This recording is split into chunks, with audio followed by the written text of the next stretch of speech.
श्री राधे राधे।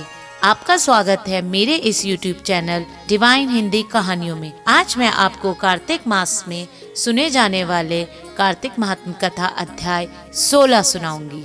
राजा पृथु ने कहा, हे नारद जी, ये तो आपने भगवान शिव की बड़ी विचित्र कथा सुनाई है। अब कृपा करके आप यह बतलाइए कि उस समय राहु उस पुरुष से छूटकर कहाँ गया। नारद जी बोले, उससे छूटने पर वह दूत बर्बट नाम से विख्यात हो गया और अपना नया जन्म पाकर वह धीरे धीरे जलंधर के पास गया। वहां जाकर उसने शंकर की सब चेष्टा कही। उसे सुनकर दैत्यराज ने सभी दैत्यों को सेना द्वारा आज्ञा दी। कालनेमी और शुम्र निशुम्र आदि सभी महाबली दैत्य तैयार होने लगे। एक से एक महाबली दैत्य करोड़ों करोड़ों की संख्या में निकल युद्ध के लिए जुट पड़े। महाप्रतापी सिंधु पुत्र शिवजी से युद्ध करने के लिए निकल पड़ा। आकाश में मेघ छा गए और बहुत अपशगुन होने लगे।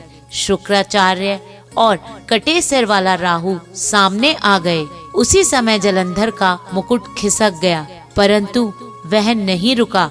उधर इंद्रादिक सभी देवताओं ने कैलाश पर शिवजी के पास पहुंचकर सब वृतांत सुनाया और यह भी कहा कि आपने जलंधर से युद्ध करने के लिए भगवान विष्णु को भेजा था। वह उसके वशवर्त हो गए हैं और विष्णु जी लक्ष्मी जी सहित जलंधर के अधीन हो उनके घर में निवास करते हैं। अब देवताओं को भी वहीं रहना पड़ता है। अब वह बलि सागर पुत्र आपसे युद्ध करने आ रहा है, अतएव आप उसे मारकर इन सब की रक्षा कीजिए।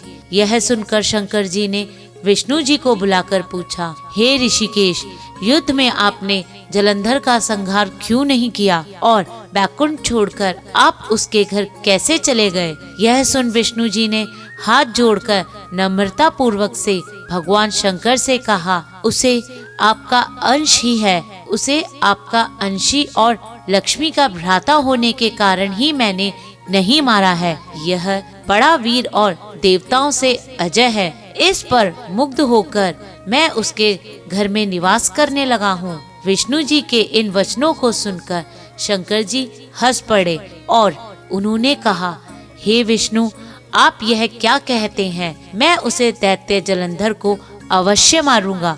अब आप सभी देवता जलंधर को मेरे द्वारा ही मारा गया जान अपने स्थान को जाइए। जब शंकर जी ने ऐसा कहा, सब देवता संदेह रहित होकर अपने स्थान को चले गए।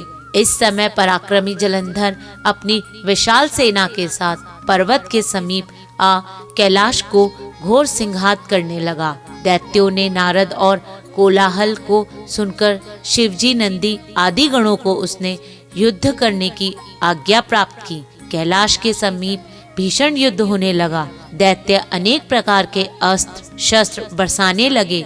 भेरी, मृदंग, शंख और वीरों तथा हाथियों, घोड़ों और रथों के शब्दों से पृथ्वी कांपने लगी। युद्ध में कटकर मरे हुए हाथी, घोड़े और पैदलों का पहाड़ लग गया। रक्त मांस का कीचड़ उत्पन्न हो गया। दैत्यों के आचार्य शुक्राचार्य जी ने अपनी मृत संजीवनी विद्या से सब दैत्यों को जिलाने लगे। यह देखकर शिवजी के गण व्याकुल हो गए और उनके पास जाकर सारा वृतांत सुनाया। उसे सुनकर भगवान रुद्र के क्रोध की सीमा न रही। फिर तो उस समय उनके मुख से एक बड़ी भयंकर कृतांक उत्पन्न हुई, जिसकी दोनों जंघाएं ताल वृक्ष के समान थी।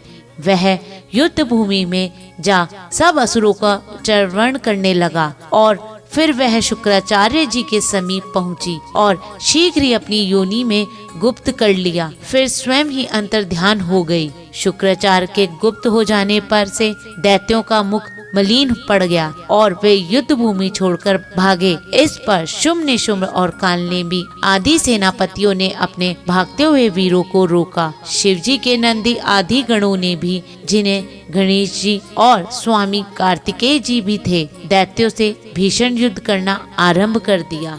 कार्तिक महात्म कथा अध्याय 16 समाप्त। अगर आपको मेरा ये कार्तिक महात्म्य पसंद आए तो कमेंट बॉक्स में कमेंट जरूर लिखें और मेरे इस चैनल को लाइक तथा सब्सक्राइब करना ना भूलें। धन्यवाद।